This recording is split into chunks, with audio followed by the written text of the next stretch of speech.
ஜல்லிக்கட்டு கோரி நடத்தப்படும் போராட்டங்களால் பல்வேறு மாவட்டங்களில் பொங்கல் பண்டிகை உற்சாகம் குறைந்து காணப்படுகிறது. ராமநாதபுரம் மாவட்டம் சாயல்குடியில் மறியல் போராட்டத்தில் ஈடுபட்டவர்களை தடுத்து நிறுத்திய காவல்துறையினர் அனுமதியின்றி போராட்டம் நடத்தியதாக வழக்கு பதிவு செய்தனர். தொடர்ந்து போராட்டக்காரர்களுக்கும் காவல்துறையினருக்கும் வாக்குவாதம் ஏற்பட்டது. சிவகங்கை மாவட்டம் கண்டரமாணிக்கம் பகுதியில் நடைபெற்ற பேரணியில் 200க்கும் மேற்பட்டோர் பங்கேற்றனர். திருச்சி மாவட்டத்தின் லால்குடியில் 100க்கும் மேற்பட்டோர் மறியல் போராட்டத்தில் ஈடுபட்டனர். திருச்சி திருவெரும்பூரில் பீட்டா அமைப்பின் பெயரிடப்பட்ட உருவ பொம்மைகளை எரித்து எதிர்ப்பை பதிவு செய்தனர்.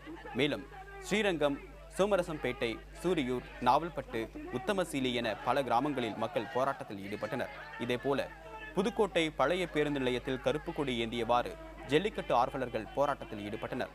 கந்தர்வக்கோட்டை, பாலநகர் பகுதிகளிலும் ஆர்ப்பாட்டங்கள் நடைபெற்றன.